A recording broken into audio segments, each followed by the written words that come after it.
স্বাগতম ক্রিকফ্রেন্ডসের নিয়মিত আয়োজন টোটাল ইম্প্যাক্টে। আমি সৈয়দ সামি আছি আপনাদের সঙ্গে। আজকে সকাল থেকেই গুঞ্জন যে তাসকিন আহমেদ তার বন্ধুকে পিটিয়েছেন, এই সংবাদ কিন্তু সকাল থেকেই প্রচার হচ্ছে। এরই মধ্যে তাসকিন আহমেদ কিন্তু নিজেও একটা বিবৃতি দিয়েছেন।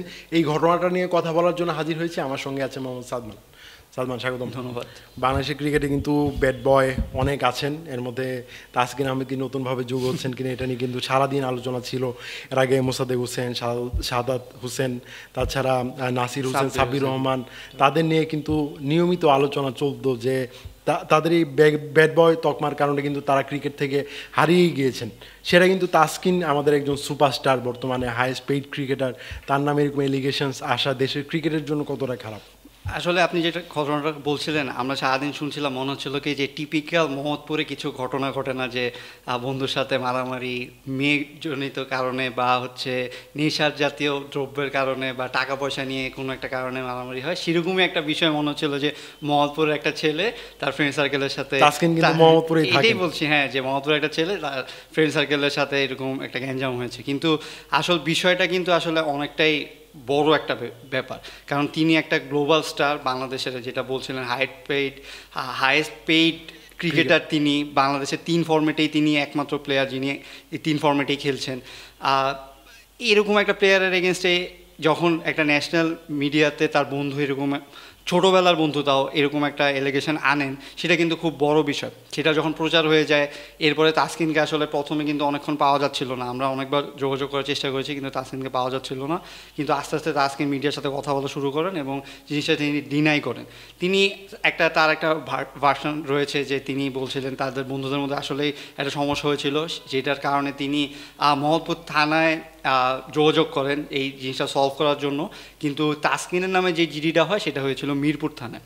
এখন তাসকিনের ভাষ্য মতে তাসকিন বলেছেন যে মোহাম্মদপুর থানায় যখন তিনি এটা নিয়ে কথা বলেন, তখন মোহাম্মদপুর থানা থেকেই তার ফ্রেন্ডদেরকে খোঁজার জন্য আসলে খুঁজছিল পুলিশ। তখন তারা যে তাসকিনের নামে উল্টা জিডি করে। আবার তাসকিন কিন্তু আরেকজন বন্ধুর হয়ে কিন্তু তিনি তাকে সাপোর্ট করার জন্য তাসকিনের ব্যবস্থা করে নিয়েছিলেন। তাসকিন বলছেন যে এই ফ্রেন্ডগুলোর সাথে আসলে তার সাথে সম্পর্কের একটু গ্যাপ হয়েছে, সেই গ্যাপের কারণেই তারা এরকম হচ্ছেন। এইটাই কিন্তু তিনি, আমরা সারাদিন ধরে এই কথাটাই শুনছি বা তার এই ডিসিশনটাই জানতে পারছি। কিন্তু শেষে এসে কিন্তু তাসকিন আবার গণমাধ্যমকে বলেছেন যে এই জিডিটা আসলে উইথড্র করে ফেলা হয়েছে এবং তাদের যে ভুল বোঝাবুঝি হয়েছে সেটা তারা ফোনে সলভ করে ফেলছে। সো এইটা নিয়ে আর আসলে আগানোর কিছু নেই। কিন্তু এই জিনিসটা যে হলো, আসলে এই জিনিসটা বাংলাদেশের ক্রিকেটের জন্য কিন্তু ভাবমূর্তি এটা নষ্টের ব্যাপার। কারণ আপনি বলছিলেন এরকম আগে আরও প্লেয়ার রয়েছে যাদের এই কারণগুলোর জন্য বা ক্রিকেটের বাইরের এইসব অ্যালিগেশনসের জন্য তাদের ক্রিকেট ক্যারিয়ারটাই নষ্ট হয়ে গেছে। না, আপনি ধরেন নাসির হোসেনও কিন্তু খুবই ভালো স্টার ছিলেন, তবে তাসকিনের মতো এরকম গ্লোবাল স্টার কিন্তু হননি। এখন বাংলাদেশের কথা চিন্তা করলে কিন্তু আপনার কিন্তু তাসকিনের কথাই মনে হবে। লিটন কুমার দাস, মেহেদী হাসান মিরাজের থেকে স্টারডমটা তাসকিন আহমেদের বেশি, তার ফেস ভ্যালুটা কিন্তু বেশি।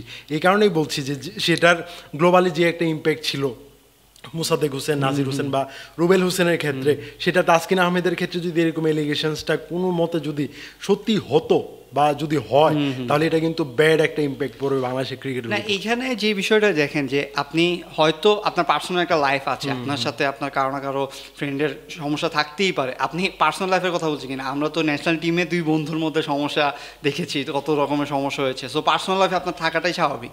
কিন্তু এইটা আপনার যখন মিডিয়াতে এসে সারাক্ষণ নিয়ে কথা হচ্ছে, সমস্যা হচ্ছে কি এগুলা আবার আমাদের আশেপাশে যেসব মিডিয়া রয়েছে, দেশে যেসব মিডিয়া রয়েছে, তারাও কিন্তু পিক করে।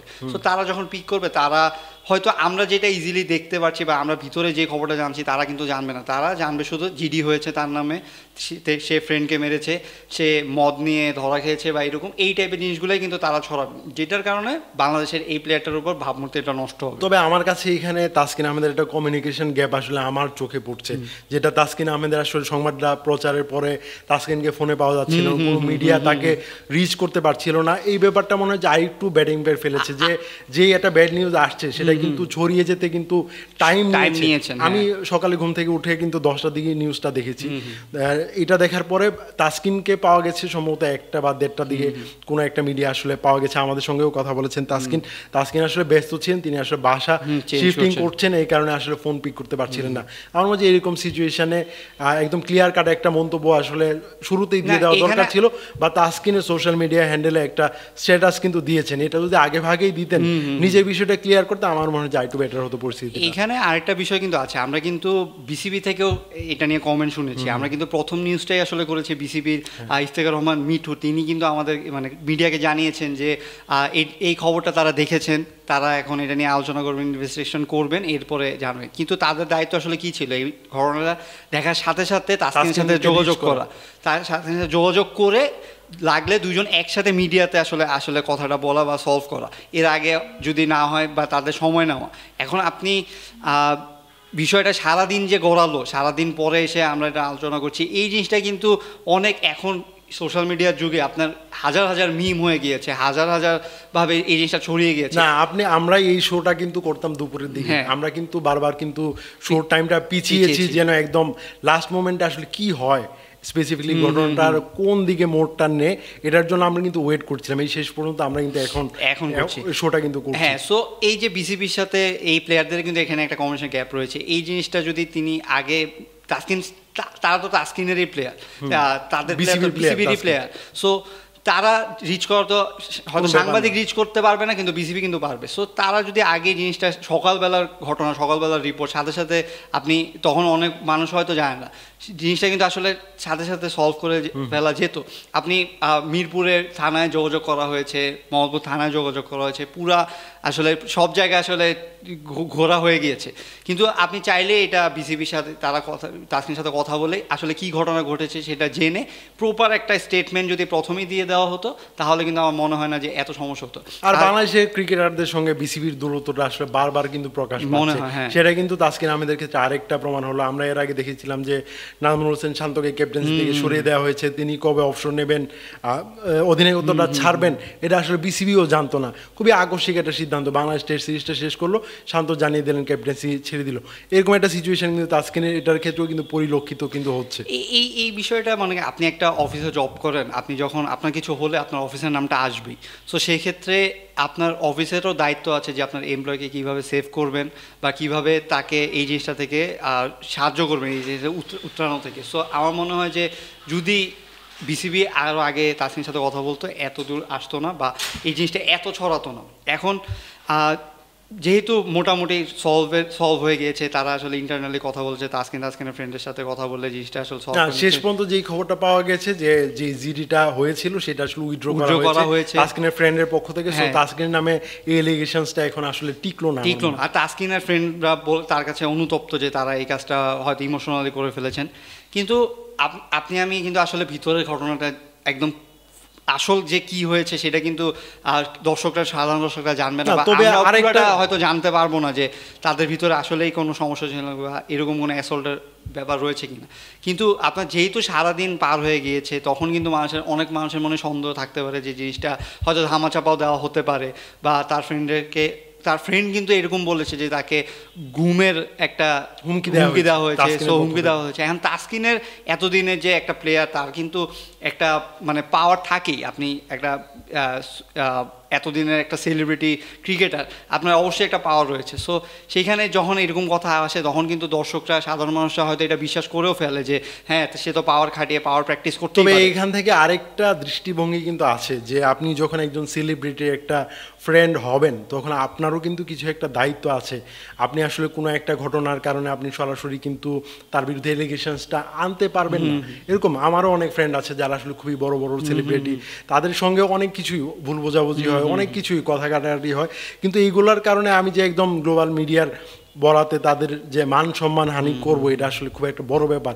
সেক্ষেত্রে যদি মানে যে কোনো সেলিব্রিটির ফ্রেন্ডই হোক, তারাও যেন এই রেসপন্সিবিলিটিটা যেন নেয় যে তার জন্য তার ফ্রেন্ডের যেন ক্ষতিটা না হয়। আরেকটা বিষয় কি, আপনি যে মিডিয়াতে ফার্স্টে এই কথাটা এসেছে, সেই মিডিয়ারও দায়িত্ব ছিল যখন তার ফ্রেন্ড এটাকে রিচ করেছে, তাসকিনকে রিচ করা যে আপনার ফ্রেন্ড আমাকে এগুলো বলেছে, সো আপনি মানে জিনিসটা কিন্তু ইয়া হয়েছে, এরপরে আপনি রিপোর্টটা করতে পারেন যে আমরা তাসকিনের সাথে যোগাযোগ, একটা কমপ্লিট নিউজ হতো তাহলে। কিন্তু সেখানে কিন্তু তাসকিনের যেই এলিগেশন দেওয়া হয়েছে সেখানে তার বাবার একটা ভয়েস দেওয়া হয়েছে। সো এই জিনিসটা করার ফলে তাসকিনও কিন্তু বলেছেন যে মিডিয়ার এখানে দায় রয়েছে, তারা আমার সাথে কথা না বলে কেন দিল। এখন যেটা হয়েছে যে দেখেন শেষ পর্যন্ত কিন্তু জিনিসটা আসলে কেসটা টিকলো না, যে ফ্রেন্ডরা যেই এলিগেশনটা করেছে সেটা কিন্তু টিকলো না। সারাদিন একটা হ্যারাসমেন্টের ভিতর দিয়ে গেলেন তাসকিন, আমরাও কিন্তু এটা নিয়ে সারাক্ষণ এটা নিয়ে কথা বললাম, জিনিসটা কিন্তু আননেসেসারি একটা বিষয়। আর তাসকিনের জন্য অ্যাজ এ ক্রিকেটার হিসেবে মেন্টালি আপনার কিন্তু খুবই ফ্রেশ থাকা উচিত বা থাকতে হয়। সেক্ষেত্রে তাসকিন আসলে যে চাপটা অনুভব করবেন, তার সাথে হয়তো বা সতীর্থ অনেকের আসলে দেখা হবে, তিনি আসলে এই বিষয়টা নিয়ে অনেকে আসলে জানতে চাইবে, এই ব্যাপারটাও খুবই বিব্রতকর আমার মনে হয়। এইসব এই মানে অ্যাজ এ ক্রিকেটার হিসেবে আপনি কোনো সময় চাইবেন না এরকম একটা সংবাদের শিরোনাম হন বা আপনার সতীর্থরা আপনাকে নিয়ে এরকম বিব্রতকর প্রশ্ন করুক। না, কারণ আপনি দেখবেন যে এই আগের যে ঘটনাগুলো আমরা দেখেছি, রুবেলের কথা বলেন বা নাসির হোসেনের কথা বলেন, তাদের এই জিনিসগুলো কিন্তু এখনও আসলে চলা হয়, এখনও যখন কথা বলে মানুষ কিন্তু মিম বানায়, টিজ করে। সো এই জিনিসগুলো যদি থেকে যায়, এই তাসকিনও হয়তো বছর পর বছর এই জিনিসগুলো মিমের শিকার হবেন, বা কেউ না কেউ আপনি মজা করে একটা কথা বলবেই যেতে সে তার বন্ধু পেটায়। সো এই জিনিসটা এত বাড়তে দেওয়াটা আসলে আমার মনে হয় যে ঠিক হয়নি। যা হয়েছে হয়েছে, আমার মনে হয় যে এটা যত তাড়াতাড়ি আসলে ভুলে যাওয়া যায় ততই ভালো। এবং একটা তিনি স্ট্যাটাস দিয়েছেন, তিনি আরও বলেছেন যে জিডি উইথড্র করা হয়েছে। আমার মনে হয় যে এই টাইপের জিনিস সামনে যাতে আর না হয় সেটা বিসিবিরও খেয়াল রাখতে হবে, এবং প্লেয়ারদের রাইটও আসলে সাবধান থাকতে হবে যে তার পার্সোনাল লাইফটা যাতে মিডিয়ার সামনে চলে না আসে। ধন্যবাদ সাদমান আমাকে সময় দেওয়ার জন্য। দর্শক, ক্রিক ফ্রেন্ডজি নিয়মিত আয়োজনে আমাদের সঙ্গে থাকার জন্য ধন্যবাদ। পরবর্তী কোনো পর্বে অন্য কোনো বিষয় নিয়ে আবার কথা বলবো, সেই পর্যন্ত আমাদের সঙ্গে থাকুন।